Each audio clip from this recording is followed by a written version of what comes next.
Hey friends, Alisa Childers here. Do progressive Christians have doctrinal alignment on certain issues? What unites them? Today, my guest and I are going to talk about the 10 commandments of progressive Christianity. Stay tuned.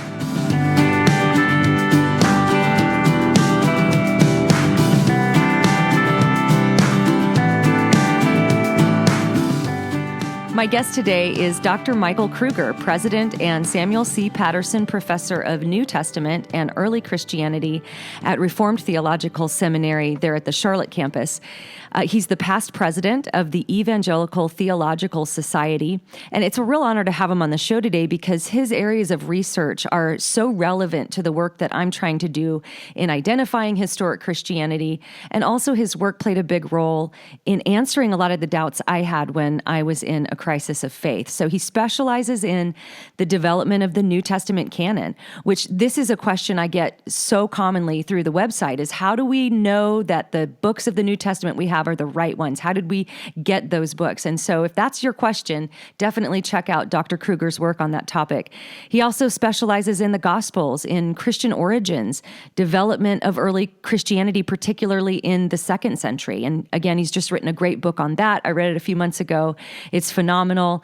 He researches the apocryphal Gospels and the transmission of the Jesus tradition.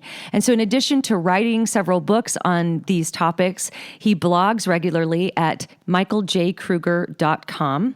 But his latest book is called The 10 Commandments of Progressive Christianity, which is out now. So Dr. Kruger, thanks so much for being on the podcast today. Absolutely. Happy to be with you and look forward to our conversation. Well, I especially appreciate the work you've done with answering progressive Christianity because before I had even heard that phrase, before I even knew that it was a thing, your books on the canon and on early Christianity in particular played a huge role in the reconstruction of my faith after I'd gone through a time of pretty profound doubt and even deconstruction, although I didn't know that it was called that at the time. Right. And so the context that all happened in was a church that would later go on to identify itself as a progressive Christian community. And so I watched so many of my friends go down this path and essentially deconvert from historic Christianity. And so a couple of years ago, you wrote an article that got quite a bit of traction, and it was called Jen Hatmaker and the Power of Deconversion Stories. It was a powerful article that I think really helped connect the dots for a lot of people. It really hit home for me. I think other people who were watching their friends go down this path and kind of getting swept up in this movement, it gave them language. It gave them points to look at and say, oh, this is what's happening. And so in a moment, we're going to go through your new book. We're going to talk about the 10 Commandments of progressive Christianity. But to lay the foundation for that, I'd like to talk about this article. And I'm going to read a quote from it because this is so powerful. You said this, it's also due to the fact that many of those who deconvert have realized a newfound calling to share their testimony with as many people as possible, rather than just quietly leaving their old beliefs and moving on to new ones, something that would have been more common in prior generations. So a new guard seems to have made it their life's ambition to evangelize the found. That is such a profound point. This is a very evangelistic movement. They're not just satisfied to deconvert themselves. They really want to get converts from the evangelical church into their new way of thinking, which really isn't so new, as you point out in your book and in your articles. And so in the article, you identify a playbook. And essentially, that's the playbook of how to deconvert. So I'd love to talk a little bit about the article. First of all, you sort of centered it around Jen Hatmaker and her shift on same-sex marriage and same-sex relationships. So what was it about that sort of just got you in the place where you're like, I need to write about this? Yeah, well, I think, as the quote indicated there, Jen Hatmaker is just one of many people that have sort of followed this path. And I've been observing this happening over the last months and even years in our culture. And there really is, I think, a shift that's taken place. And the shift is not, by the way, people deconverting. That's always been true in the history of Christianity. There's people that you think are Christians, that they may think they're Christians, and they leave the faith either entirely or for another version of it. And that's a little bit of what's happening here. But that's not what's new. What's new is the newfound opportunity in our modern world to reach out to as many people as possible with your deconversion story, and that's unprecedented. And I think there's a couple reasons it's changing. One is technology. I mean, obviously now you can have your own blog and tell your own story and reach your own masses, however you want to do it. And in prior generations, that just wasn't available. But the other thing is a newfound confidence. This is the thing I think that's most interesting, is that now, in years gone by, someone would deconvert, they'd feel maybe a little sheepish about it and just kind of want to move on with their lives and wouldn't really make a big fuss. Now, I think there's a sense in which people feel like they vindicate themselves in their decision if they can take as many people with them as they can. So there's a much more loud, aggressive version of this where you feel like you have to go on the speaking circuit now and sort of, recruit as many people to your side as you can. Yeah. And the reason I think Jen Hatmaker was a good place to begin was because she has a significant following and she is sort of on the pathway of recruiting as many people as she can to her new version of the faith. And in fact, arguably, she's even a little more dangerous than some just by virtue of the fact that she still at least claims the name of Christ and claims a version of Christianity, where some people just sort of throw the whole thing out and just admit they're not a Christian at all. So that's a little bit of why I started with her. And I want to talk through a few of these points because, as you mentioned, these deconversion stories are so popular. Entire podcasts and blogs and online hubs are devoted to giving people the opportunity to tell these types of stories. And this is the playbook for deconversion. So step one is to recount the negatives of your fundamentalist past. Talk about that for a second. Yeah, well, I mean, the first step in any deconversion story is to say, hey, I was once one of you people. That's where it begins. So you sort of flash your evangelical credentials. I went to a evangelical Bible college, or I was at this denomination, or I was this or that. And so you sort of show I was one of the inside, and that gives you some level of credibility. You're not just an outsider critiquing the faith. You're a former insider who was critiquing the faith. And so you always start there and say, I was once like you, but then as I lived in my church or my denomination or what have you, I saw all the failings of it. So you sort of list off all the things that were bad about your former way of life. So that's always the beginning of most of these stories. Yeah, and particularly with Jen Hatmaker, she cites her Southern Baptist raising and going to a Southern Baptist college. And yep. I remember when I first heard her story about her deconversion, I was a little bit surprised because I was raised in evangelicalism as well, but it wasn't Southern Baptist. And I'm certain she does not speak for all Southern Baptists, of course, with that. But she would say, nobody was allowed to ask questions. Nobody was allowed to press hard on their faith. And I remember being a little puzzled by that because in the particular denomination I grew up in, I always felt welcome to ask questions and press on things and ask, well, why do we believe this? Why do we think this is true? So that was a little puzzling to me, but I can see for people who might have been raised in that manner where they weren't allowed to ask questions, they might think, oh, I have that in common with her.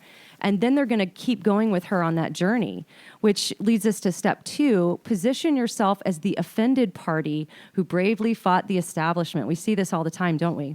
Oh, yeah. Yeah, this is a classic. So, when you deconvert, you want to say, look, I was liberated, and now I'm out to liberate other people, and I'm now out to fight this juggernaut of evangelicalism, and so you position yourself as the sort of weaker party, so to speak, and you're fighting this big heavy-handed establishment that wants to keep you down and sort of oppress you, and you're smart enough and brave enough to stand up for yourself, and so you're sort of positioning yourself as the freedom fighter. Yeah. This is a common theme, and this isn't true just of Jen Hatmaker. Others have sort of positioned themselves as I was courageous enough to stand up to language like that, stand up to this sort of mean-spirited Christianity that I was fighting against. Now we could always pause at some of these junctures and acknowledge that there's always an element of truth in these these deconversion stories. I mean, there are certain wings of the Christian world that are very fundamentalistic and don't allow for questions, and there are certain wings of the church that can be very cruel and heartless to people, and that happens. And so you have to acknowledge that. But of course, that's the whole point. The whole point is that you can't take one experience and then sort of blanket statement Christianity with it, and that I think is exactly the problem with the whole playbook. That's a good point, because I think when this whole progressive movement started maybe with the emergent church in the late 90s and early 2000s, there were some legitimate critiques they were bringing in, maybe of the way that our Christianity was being practiced or lived out. And it's interesting where in your step 2, positioning yourself as the offended party who bravely fought the establishment, the example that comes to my mind is when I read Brian McLaren's book, A Generous Orthodoxy. The book begins with this like disclaimer, like, don't read this book. The essence of it was like, don't read this book unless you just want your mind to be blown. You know, you're never going to be able to go back from this. And I remember even just being put off by reading that before I even got into the meat of it, because you're positioning yourself even from the start as this kind of brave soul crying out in the wilderness. And it was just a little off-putting. Yeah. There's a provocative trend to the movement that is prone to dramatic statements and I think to some extent overstating the concerns they have. It would be much more balanced to say the church I was in, although not representative of Christianity, did these things. Okay, fair enough, that could be true. But sort of sweeping away an entire history of Christianity under that heading just doesn't work. And so step 3, portray your opponents as overly dogmatic while you are just a seeker. This is a huge one. Oh, yeah. We see this all the time. Yeah, absolutely. So the remarkable positioning here in the playbook is that the person who's the deconverted person is the person who positions themselves as not dogmatic, not certain, in fact, fundamentally uncertain. And they'll use a lot of language like on a journey and I'm just a seeker, I'm just pursuing the truth. And it's those dogmatic fundamentalists that are always making absolute statements. And if we could just stop with our certainty, then everything would be well and we'd all love each other and get along.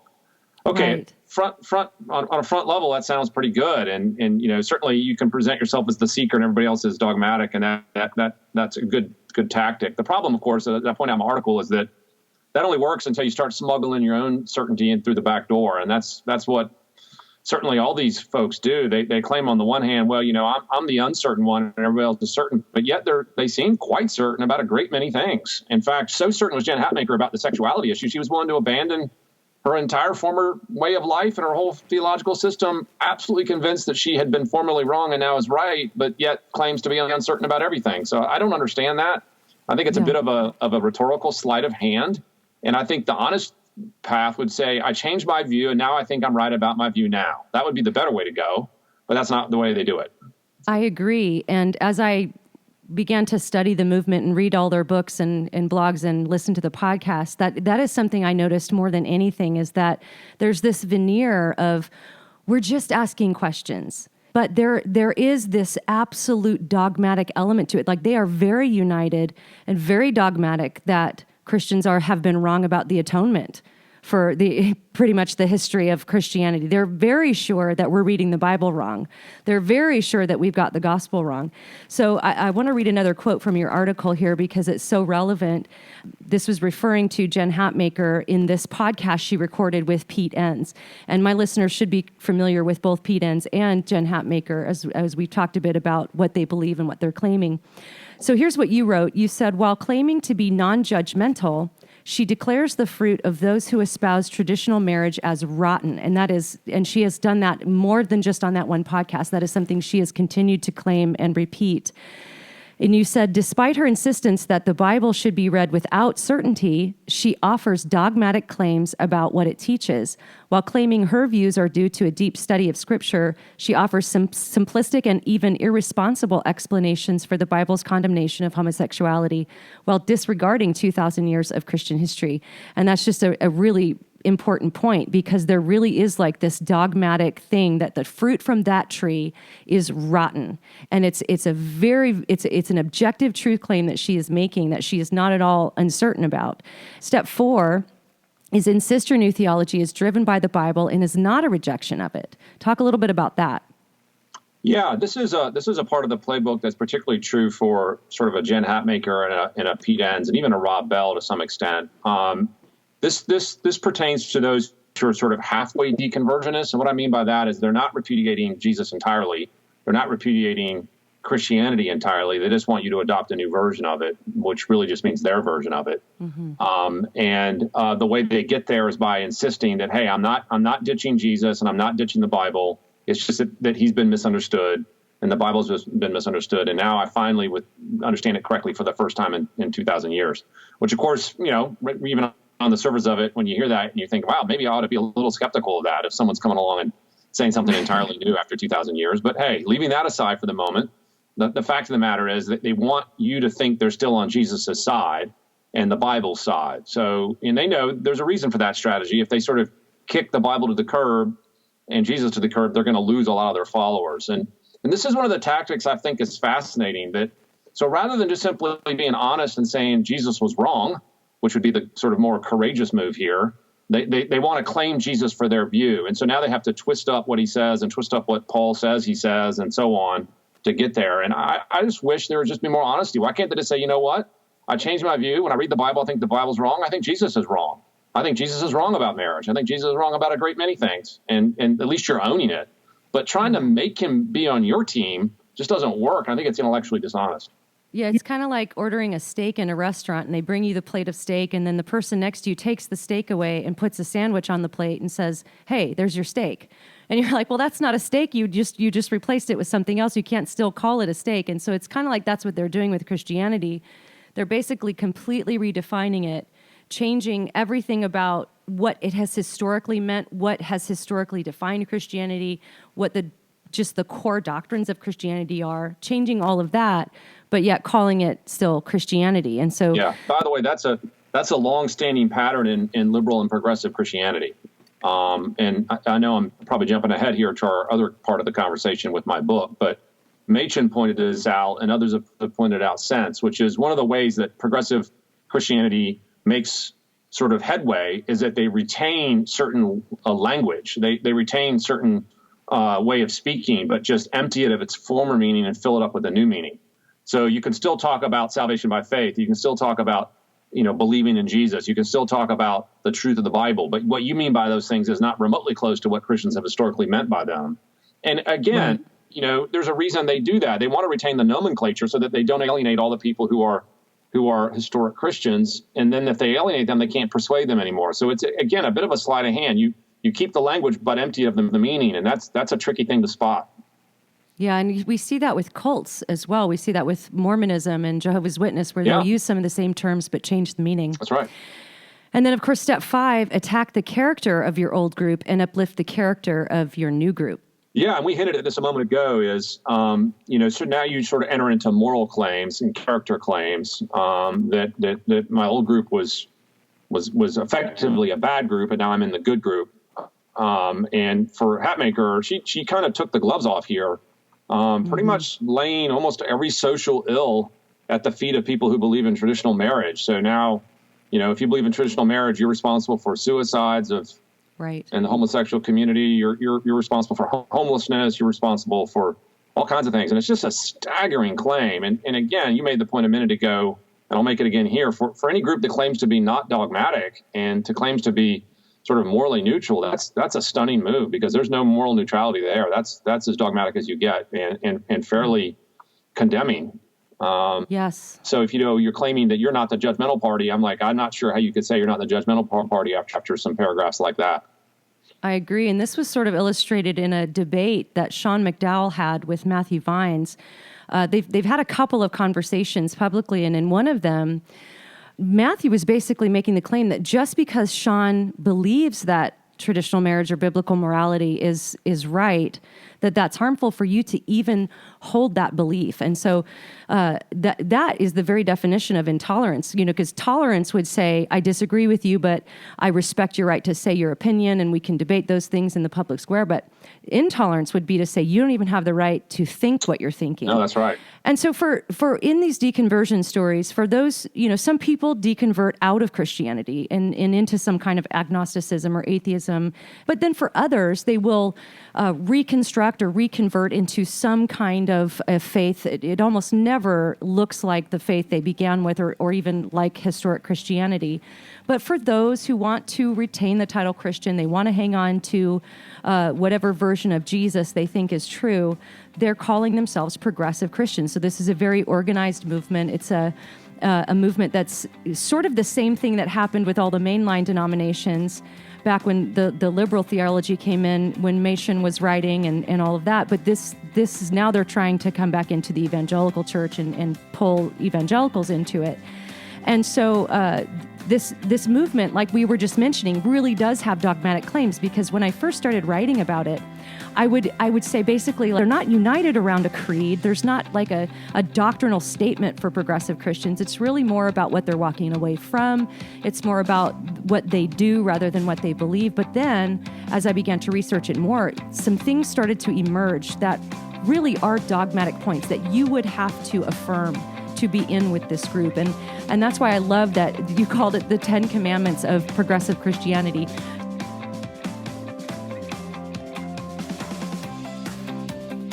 We'll be back in just a moment to talk more with Dr. Michael Kruger about the 10 Commandments of progressive Christianity.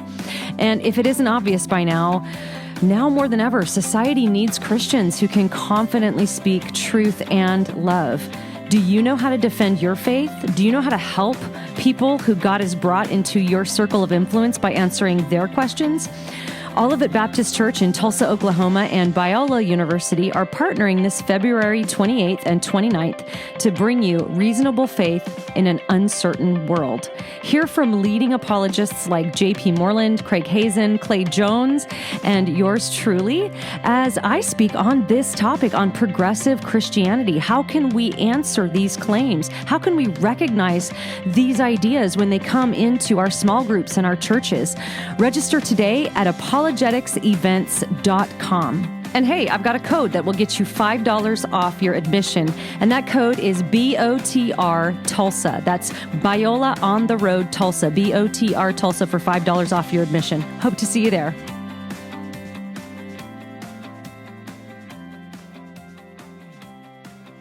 So let's get into the book here, because this is newly available. And it's just a really great, helpful resource. It's not a super long read. Someone can read it fairly quickly. But these are the 10 Commandments of progressive Christianity. So what inspired this? Where did this idea come from? Yeah, so I have just a good friend of mine who is witnessing to his mother, and his mother is a liberal Christian. And in the middle of witnessing to his mother sent my friend a list of 10 beliefs that she holds to, written by Richard Rohr, who's of course a well-known progressive thinker. Yeah. And he sent these to me and said, how would you respond to these?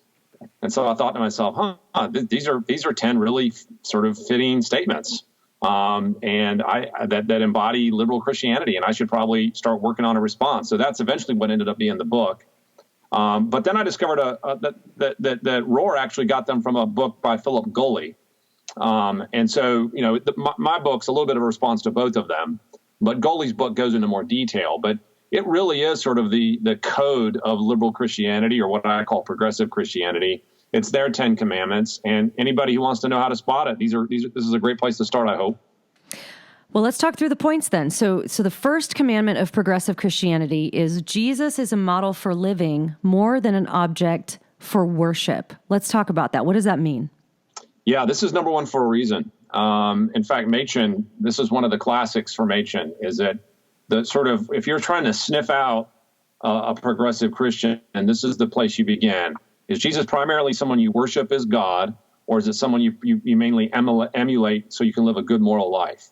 And you'll find out that, people are at different points on the continuum, but the progressive movement is far on the continuum towards looking at Jesus primarily as a moral example, if not exclusively as a moral example. So Jesus is not divine. He's not God. You don't bow down and worship him. He's just kind of like a Gandhi figure that lived a great life. And if you want to live a great life and have a meaningful existence, and there's no better example than Jesus. So it's a form of moralism. And this is fundamentally what I point out in the book, is that at numerous points along the way, when you start pulling on the thread, you realize it always leads you back to moralism again, which is the essence of progressive Christianity, and that the highest end is to be a good person. It's the way you, in effect, save yourself, assuming they even believe that you can be saved at all, or that there's a need to be saved. But there is a sense in which all of life comes down to that. And so this is just a way to sort of get you back to moralism. Now, of course, the problems with that are manifold. One is that Jesus doesn't let you do that if you listen to his own teachings, right? He makes it plain that he's not just a good moral teacher, but that he's the Lord of heaven and earth. And so anybody who reads the Gospels with an honest eye for what Jesus is claiming will quickly realize that Jesus never left us the option to consider him just a good moral teacher, but you either accept him as Lord or you reject him as Lord, but there's no sort of third way. Exactly. And I think it would be good to bring up here that in progressive Christianity, what they believe about Jesus can exist on a bit of a spectrum. So a lot of progressive Christian leaders will say Jesus is God. Rachel Held Evans made that claim and others. But I've heard progressive Christian pastors give sermons. In fact, one in particular that I'm thinking of, this pastor basically made the point, and he was following Richard Rohr on this, saying that Jesus was just like a highly evolved human. And he compared him with Gandhi, that Gandhi was also this kind of human. There's always that comparison with Gandhi. He was the one who realized the potential of humanity. He was the one who grabbed hold of that Christ consciousness and became an example to follow in that regard. And again, Richard Rohr has language like that all over the place. But the tricky thing is that you're probably not going to find a lot of progressive Christian leaders who would actually say, Jesus is not God, because they know that would discredit them with Christians, and a lot of Christians would stop listening to them. So a lot of times these kind of claims take place on a more implicit level. For example, with Richard Rohr, I haven't been able to find anywhere where he rejects outright the deity of Jesus, but he hints at it by saying things like, Jesus never asked to be worshiped. And just today I was looking at a blog post from him that was adapted from his book on St. Francis, and the blog post is called Imitating Jesus is More Important Than Worshiping Jesus. Yeah, there it is again. Yeah, so we're not making this up. Like, this is being taught, if not explicitly, it's being taught implicitly and has strong implications for what we think about the deity of Jesus. Often we see progressive Christians who might not be so far on the spectrum, who wouldn't say Jesus isn't God, but functionally and theologically, the implications they're sneaking in could lead someone to make that kind of a conclusion. And it does end in moralism. And so I want to read a quote from your chapter on this. You said, "Here is where we come to the most foundational problem with this first tenet. By removing the person of Jesus from the equation as an object of worship, it essentially makes Christianity a religion of moralism. What matters most, we are told, is not doctrine or theology, but behavior, deeds over creeds." And that's such a great point, because it really is deeds over creeds, isn't it?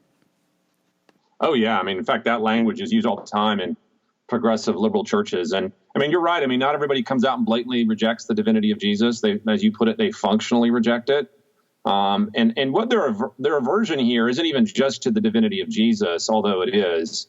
Their aversion here is to the idea of a Jesus that has to die for their sins. Exactly. A Jesus that has to pay for the sins they've committed. And so once you go down that path, and suddenly there's a standard you've broken and that you've got to own up to and that you need a savior from, and they don't want anything to do with that. So even if they retain some shadow of divinity, they're certainly not going to admit that Jesus did anything to pay for your sins. So what is Jesus left as? Well, just a moral example again. He's not so much a savior that saves you from your sins. He's just someone who lived a good life. Whether he's God or not, we'll leave in the shadows. But he lived a good life, and we should try to live our life like him. Yeah. Now, of course, one of the things that I point out in the chapter is that if Jesus isn't God, and I will say this, Goley comes pretty darn close to saying he's not. Mm-hmm. And so that's a conversation for another day. But if he's not God, then why should I care at all what Jesus says? This is the thing at all. Like, why is his opinion better than anyone else's? Well, right. It's not.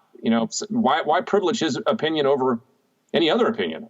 Right. That's never answered, curiously. And I think that also would require an answer.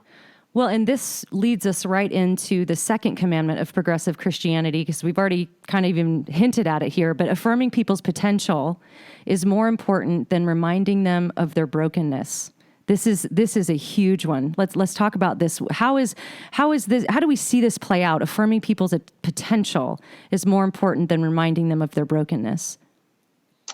Yeah, this is a great example. This chapter is a great example of what I called the half-truths of progressive Christianity. One of the reasons progressive Christianity is appealing to people because it's partly right. And so when people read a chapter like this, they may be reacting to certain versions of Christianity that only speak negatively and never speak positively.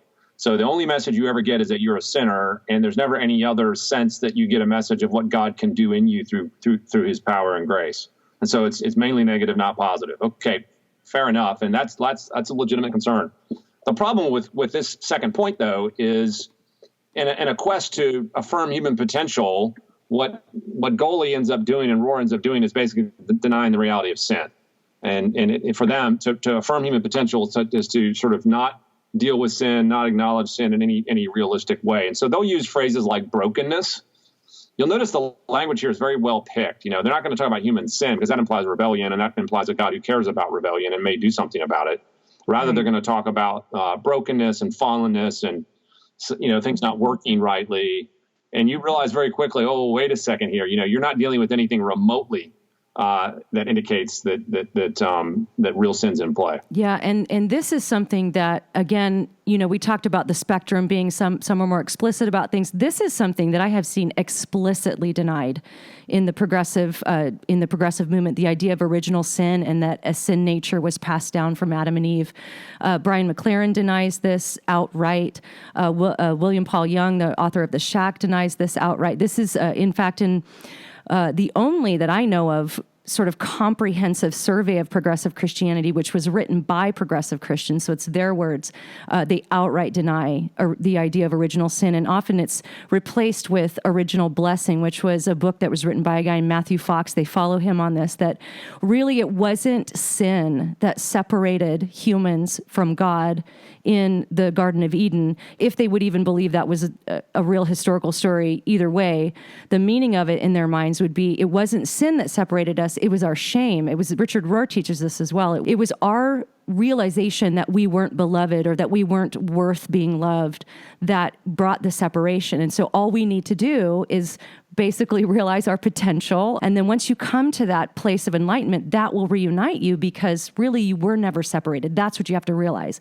And so this is something that I've seen across the board that progressives will deny. And you made this point in this chapter. You said that Goley argues we should stop viewing ourselves as wretched sinners, deserving of damnation, even lamenting hymns like Amazing Grace. This is something I've seen over and over again in the progressive church that I was in, where my faith was challenged. They actually ended up changing the words to Amazing Grace and taking that word wretch out of it, and I've actually seen a lot of progressive worship services where they'll take those old hymns and change words to make it fit their new paradigm, because they don't want to see us as sinners whose sin separates us from God. It's really just us. It's our lack of realizing how amazing we are, really, that is separating us in our own mind. So it's like we weren't really separated. We just have to realize we're not separated. And so this is something that's real explicit. That's right. And here's where you realize how right Machen was when he said that liberal Christianity is not Christianity at all. It's an entirely different religion. Yes. And that's what you have here. You still have Jesus. You still have things that he did and said, but you don't have Christianity in any recognizable sense. Because as soon as you deny original sin, then you have to come up with another reason why Jesus died on the cross. It can't be to pay for sin. It's something else. And so now you have a cross, but you have a cross that's not doing anything that historically Christians have understood it to do. And what are you left with? Well, you're left with a moralistic faith where the whole point is just to be a good person and try to live an authentic life like Jesus did. And so it completely guts Christianity of anything that makes it Christianity. Exactly. And so this brings us to the third commandment of progressive Christianity, which is the work of reconciliation should be valued over making judgments. And so when they're talking about the work of reconciliation, they're not necessarily talking about reconciling sinners to a holy God, but no. they mean that in an entirely different way. So talk to us about what that means. The work of reconciliation should be valued over making judgments. Yeah, this is you have to almost read Goley's chapter to fully get what he's trying to target here. But he's talking about how you repair broken or estranged human relationships. Okay, fair enough. And his big point is you repair them by stopping your condemnations. If you just stop being so judgmental, then you're going to find out that you're now living in harmony with everybody. And there's a sense in which now you finally can be reconciled to one another. And again, there's a certain level of truth in this chapter. I mean, the Bible does acknowledge that we should be reconciled to one another. It is interesting. This is a little bit of a replacement from the prior chapter, right? So if the issue is not reconciling God to man, well, what is the Bible interested in doing? Well, reconciling man to man, right? And so what you realize in this chapter is that Gully is interested in just horizontal relationships, not vertical ones. And in order to get horizontal relationships back on track, his big point is, well, stop judging each other, stop making either or statements, stop speaking in black and whites. Right. So this the way you can boil down this chapter is it basically is the classic liberal stop judging me kind of line. You know, it's the one verse in the Bible everybody knows for some reason, which is the do not judge passage. Yeah. They may never have read anything else in all of Scripture, but somehow they know that, you know, Right. even though they don't really know the context in which it was delivered in the Sermon on the Mount. So yes, it's basically stop telling people they're wrong. And of course, there's a rich irony to that statement, because isn't the whole chapter saying that it's wrong to go around telling people they're wrong? So I'm like, you just violated the very rule your chapter was laying out, which is, of course, the very incoherence of liberal Christianity. Well, exactly. And this is something Richard Rohr refers to as dualistic thinking. It's that either or type thinking that he says Jesus didn't think in that way. And, you know, once you get past a certain level or a certain age in your life, you will stop thinking in the either or terms. But what's so ironic about that and self-refuting about it is that, well, first of all, Richard Rohr thinks you either think in those terms or you don't, which, you know, it always bottoms back out into either or. But he also would tell you you're absolutely wrong about believing that God required the sacrifice of Jesus on the cross and that God has any wrath for sin or any of that. So you either believe that or you have this more enlightened view that he has. So it's even just logically, it fails, because you can't, if there's objective truth in the world, you can't avoid either or. 2 + 2 = 4, or it doesn't. And that's why a lot of these ideas just fail logically. But I want to go ahead and read a quote from you from this chapter. You say, we live in a world that insists more than ever that we should not judge, but we also live in a world that is one of the most angry and judgmental in generations. Like never before, people feel free to express, often quite vigorously, their moral outrage at just about any grievance, as those active on social media can attest. I'm sure we all can. And you say, yet they remain seemingly unaware of how this behavior fails to square with their professed commitment to not judging. Just a great point. It sort of bottoms out in a self-refuting type of fallacy. Yeah, I mean, if someone's kind of saying, hey, stop being so judgmental, and they're doing it when they're wagging their finger at you, it's a little hard to take it seriously. Right. This goes back again to the intellectual honesty question.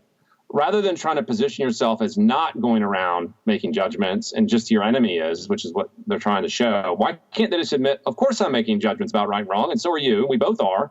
Let's see who's right and let's see who's wrong with a vigorous debate over it.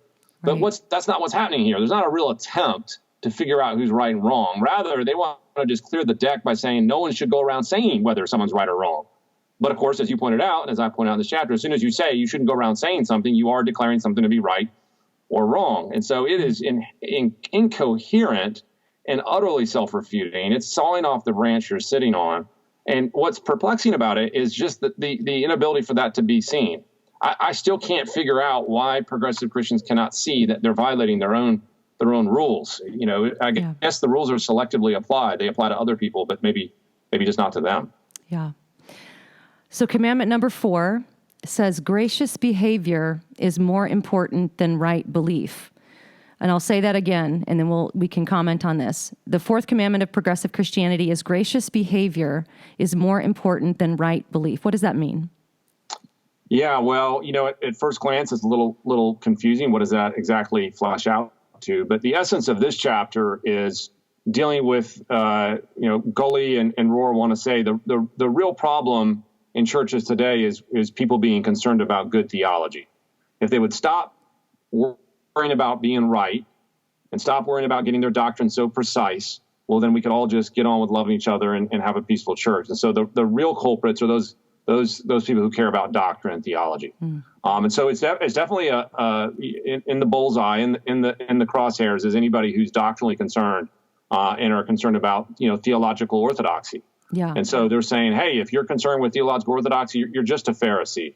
Didn't you read in the Gospels? Basically, the argument goes that Jesus is always condemning the Pharisees for caring about doctrine. And if you care about doctrine, you're just a Pharisee. So stop being a Pharisee. Now, again, at first glance, there's a sense here in which there's some partial truth. And the partial truth is good theology is not the only thing we care about. Obviously, in the Christian faith, we care about other things. And we also would acknowledge that people can hold right beliefs in wrong ways, right? They can be correct doctrinally, and they can hold those beliefs in a very uncharitable, ungracious, and even mean-spirited way. And so, fair enough, those are valid points.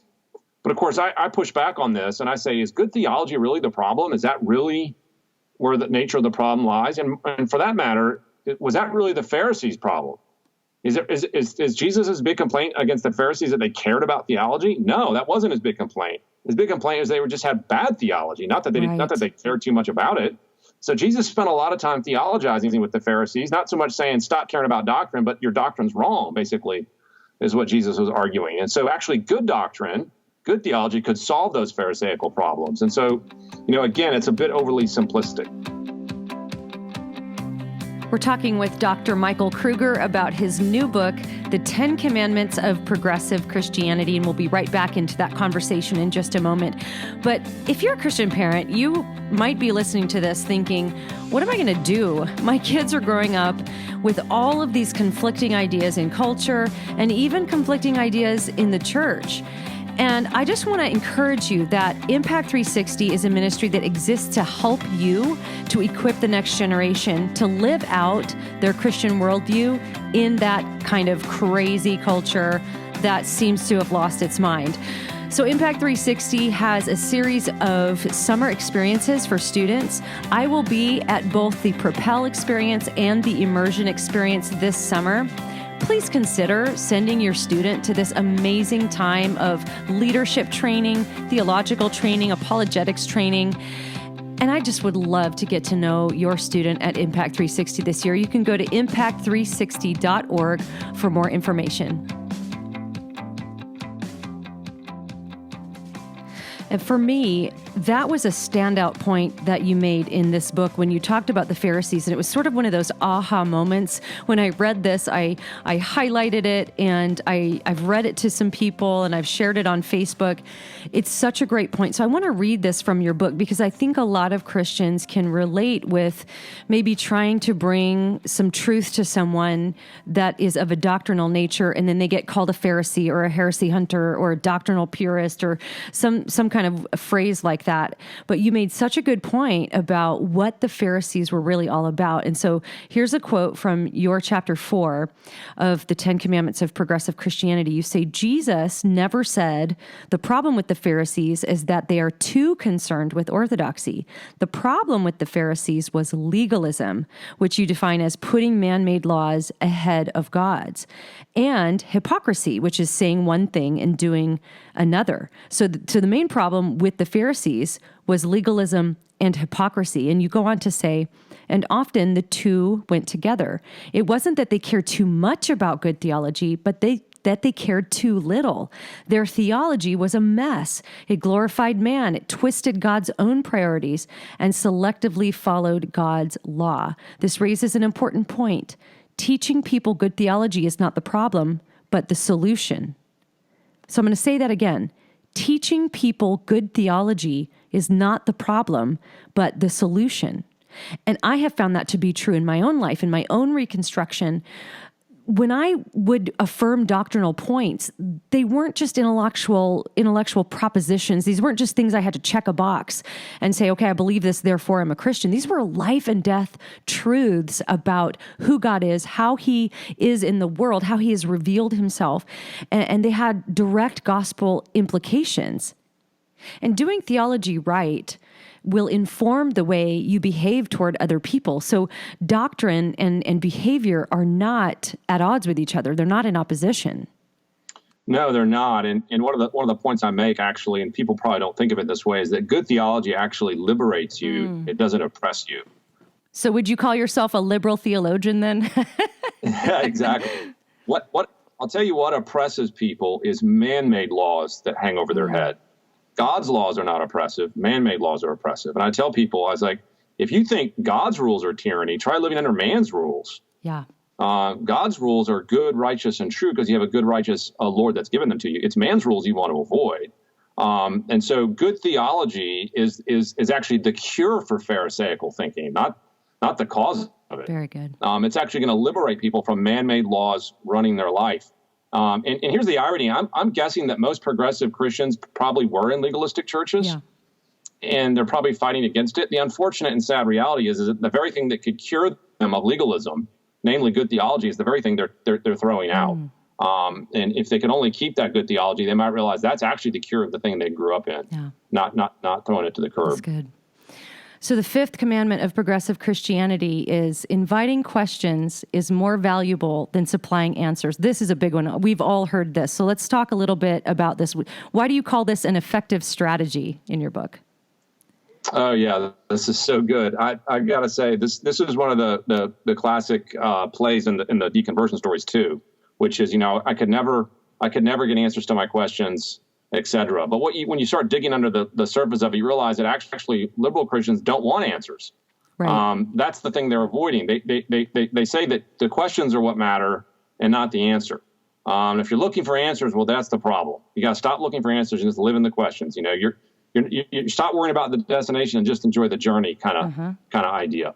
And this is how progressive Christians sort of portray themselves as I'm just a seeker. I'm just on a journey. I'm not really trying to be dogmatic here. I'm just trying to explore. And it's you people that think you have all the answers here that are the real problem. Yeah. Once again, this is maybe a tidbit of truth hidden in there, but as a whole, just a grand I think, misrepresentation of what Christianity is really all about. I agree. And in my experience in the progressive church, when a question was asked, there were really only two possible answers. Either the answer was, I disbelieve the original historic view of it, or even better is if you said, I don't know. Anybody who would say, I don't know, they were praised. They were viewed as more enlightened and more wise. And I just remember being so frustrated in class because I would be thinking, like, everybody's saying things like, why is everyone so afraid of the questions? And then I was feeling like, why are you so afraid of the answers? Because in my experience, when I got away from that class and I discovered for the first time in my life apologetics and systematic theology, I found an avalanche of answers to all the questions that I had.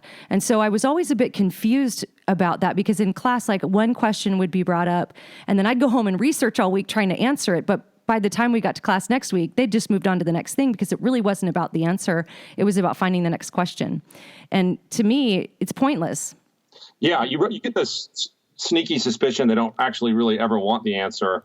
And that was the real objection in the first place, is that the church they were in might actually have been telling them that there's an answer to their questions, and they just didn't like it. So wanted to sort of stay in the world of well, who knows? And one of the things I point out in this chapter is that that's fundamentally the world's definition of humility. The world's definition of humility is the I don't know posture. And I argue that that's not a good definition of humility. It's certainly not the biblical definition of humility. There's some things you do know, and it would actually be morally questionable to deny that you know them.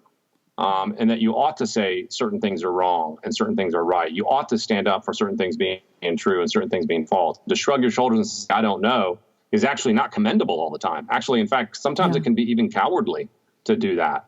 And this is one of the things that I think is often missed in these discussions. Yeah, for sure. And it's interesting to think about the way you just worded that, because you see that on Twitter a lot, where if you're not speaking out publicly on Twitter about the right causes, you're condemned for that. But yet with almost everything else, you're supposed to take this, well, I don't know type posture. But if you take an I don't... Yeah, which one is it? Yeah, like if you take an I don't know posture toward whatever cause you're supposed to be outraged about, that's not acceptable. But in matters of theology and what we think about God, it's expected. So that's an interesting kind of inconsistency. Yeah. Well, you realize it's selectively applied. It's you should be uncertain about the things I want you to be uncertain about, and certain about the things that I want you to be certain about. So you realize it's not actually applied universally. It's applied for the person who's making the argument. The sixth commandment of progressive Christianity is this: encouraging the personal search is more important than group uniformity. You touched on this a minute ago, but let's dive a little deeper into this. Encouraging the personal search is more important than group uniformity. Yeah, this is a little bit of the topic we did just touch on. And one of the things about the Goley's book and even Richard Rohr's 10 Things is they tend to circle back on top of each other a good bit here and there. But this book is basically an anti-church. This chapter is basically an anti-church chapter. Effectively, it's like, look, you don't need institutions. You don't need institutional churches. All churches do is try to make you do groupthink. And the courageous path is to break away from institutions and groups and to be, independent. You should be a spiritual explorer. You should break out and be a pioneer and be on your own and so on. And so it's sort of trying to create this sort of entrepreneurial religion idea, in that, if you're bound to a certain church or group, then you're just regurgitating back what they taught you, and that you should be bigger and smarter than that. Yeah. It is very much an ecclesiology chapter, but an anti-ecclesiology chapter. Yeah. And particularly Goley goes after this idea that the church would ever enforce any rules or any standards. So it's sort of an anti-church discipline chapter too. Yeah, and you wrote, the assumption underlying this entire progressive narrative is that religion is about humans finding God rather than about a God who has revealed himself to humans. And so you say if someone thinks such a thing, you can see why he or she would be irritated with biblical Christianity. If that's the way you're viewing religion, that you could see that for sure. Oh, absolutely. And here's the thing to point out is it's not just that most non-Christians view religion that way. Even Christians view religion that way, which is why, unfortunately, Christians are hesitant about their own claims to know something. Because if all religion is us trying to figure God out, then it does sound like a lot of arrogance to say we figured God out. Yeah. But it's not. That's not what Christianity is. Christianity isn't about us saying we figured God out. It's that God's graciously revealed himself. And all we're doing is simply saying, here's what God has said about himself and about his son and about salvation. And that doesn't have any arrogance about it at all. Right. I think you'll find that even most believers operate under the idea that religion is just about our quest, our fallible human quest to discover the divine. Right. So the seventh commandment of progressive Christianity is this: meeting actual needs is more important than maintaining institutions. This is a big theme we see in progressive Christianity. Absolutely. This is a little bit of a section where progressive Christians go on sort of the let's just do good deeds sort of speech, right? We're not here to build the church, so to speak. We're here to help people. In fact, if you're worried about building the church, well, you're just an institutional person. You should be more concerned with feeding the hungry and healing the sick and loving your enemy and so on, helping people in need. And so what Rohr has done here is he's pitted the two things against each other. If you're about the church, well, then you're not caring for the needs of people. It's one or the other. Which is sort of what he says is dualistic thinking, which he says you're not supposed to do. Yeah, ironically it is. Yeah, and this leads right into the eighth commandment of progressive Christianity, which is that peacemaking is more important than power. Yes, this is another anti-institutional move, and you'll see a theme emerging here. And in progressive Christianity, many of the claims are trying to push away from the institutional side and more towards the individualistic side. You can see how that serves their view, because the more individualistic you are, the more you can just create your own religion and create your own rules. And so it's sort of another anti sort of church authority chapter. And so here's where I make a distinction between authority and authoritarianism. And Goley complains, and I think rightly so, about authoritarianism in the church. And by the way, that's a real problem. And that's a conversation for another day. There are church leaders and church structures that can be very authoritarian and domineering and oppressive. Sure. And that needs to be dealt with in its own right. The problem is he doesn't distinguish between that and legitimate authority. There is a legitimate place for church authority, which I think, again, it gets swept under the rug of the problem, and you never find out what it really looks like. It's like judging a system by its abuses rather than what its scripture is actually teaching. And because you're right, we have seen a lot of abuses of power, and agreed, God needs a clean house with the church to right those wrongs. But that doesn't mean that what the Bible teaches about authority is wrong. It just needs to be practiced well in the spirit of what the Bible is teaching. So interesting talking about authority, and this always leads us to what your chapter 9 is about. The ninth commandment of progressive Christianity is that we should care more about love and less about sex. You always hear this. Why is God like this police officer that cares who we sleep with? And so comment on that for a bit. Oh yeah, you knew this is where it was going. And by the way, this should be a classic part of any person spotting progressive Christianity. Is there's always a payoff in terms of what you're allowed to do or not do, and it's almost always about sex. It really is remarkable how unoriginal the playbook is. It's the same thing every time, is that when all the dust settles, and now that I've gotten rid of all the rules and I've gotten rid of all the judging and I've gotten rid of all the institutional authority, now I can just say what I'm really getting to, which is, hey, now you don't have to worry about sexual norms. You can just be all about love and just have sex with who you want. Now, of course, this is so massively problematic. I mean, so many false dichotomies there, as if sex equals love, right? So if God just cares about love, then you should be able to have sex with whoever you want. Well, why does that follow? Just because God is pro-love doesn't mean that you can just have sex with whomever you want. Sometimes being pro-love means you don't have sex with whomever you want. Maybe you're loyal to your spouse as a way of loving them. So the idea that the two are opposed to each other is crazy, but he just sort of throws that in there. And one of the things I point out in this chapter is the whole rhetoric is designed to make you think, really, God has bigger things to worry about than this. He's a laid-back sort of guy. Stop being such a prude. It's like the 1960s all over again here in this chapter, and it really is a bit of a predictable sort of way they lay out their case. But we just need to know as Christians that it eventually always comes back to this.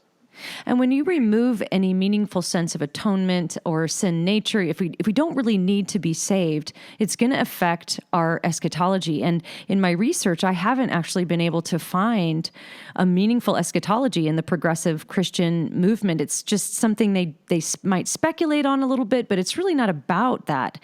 And this brings us to your 10th commandment of progressive Christianity, that life in this world is more important than the afterlife. And I think that's worded really well. It's not like they're denying that there's an afterlife, but they just don't really want to speculate about it. It's like, well, we don't know. It's about the here and now, isn't it? Yeah, and this is, a sad place to end, because this really is, I think, the discouraging, hopeless version of Christianity you get with progressive Christianity, is there is no hope beyond this life. And what I will say about this 10th commandment is it's a bit more honest. Whatever you want to say about Rohr and Gully, here they're just laying it out there. Yep, you're right. We believe that this life matters more than the next. What's crazy about such a position is it's hard to find a position more diametrically opposite than Jesus' position than that. Jesus repeatedly said, actually, it's the next life that's more important than this one. But yet they reverse it entirely. And this is why, we repeated numerous times that this is not Christianity. This is the opposite of Christianity. This is a completely other religion. And it's sad, because as soon as you tell people that this is their hope doesn't go beyond this world. For those who are suffering, for those who are dealing with loss and difficulties, that's a really, really unfortunate thing to tell them. Moreover, there is a life after this one, and it really does go on forever. And what the 10th commandment really does is strips the gospel completely from progressive Christianity. There is no hope for salvation and eternal life in this version of Christianity. And that's really really sad. And that's unfortunately where it takes you when you follow the progressive path. Yeah, the sad thing too is even the perception, because if you think about, I do spend a lot of time with my work criticizing the beliefs of progressive Christianity, but essentially it's really not about what we're against. It's about what you give up by going into that movement. You're giving up Jesus dealing with your sin. I mean, I know I'm a sinner, and I want that dealt with. I want that paid for, and I want to be right with God, with a holy God. So I think it's really well put when you said this is a sad place to end. But in progressive Christianity, that's what they're giving you, a sad place to end. And for all of us, as we think through these things, it's not just about what doctrines we think they're getting wrong. It's about what they're giving up for this other worldview. This, as you said, and as I agree with you, is an entirely different religion with a different Jesus and a different God. And so I think that that's just a lot for us to process and think through. I want to encourage all of the listeners out there to get this book, The 10 Commandments of Progressive Christianity. You can find it on Amazon. I encourage you to go to Dr. Kruger's website, which is canonfodder.com. And you can also put in michaelkruger.com, and it'll take you there as well. Great blogs, tons of blog posts on early Christianity, the canon, textual criticism, all kinds of interesting things. So check that out. And Dr. Kruger, thank you so much for being on the podcast today. It was such a pleasure to talk to you. Thanks so much. Great to be on. Hope we can do it again. Me too.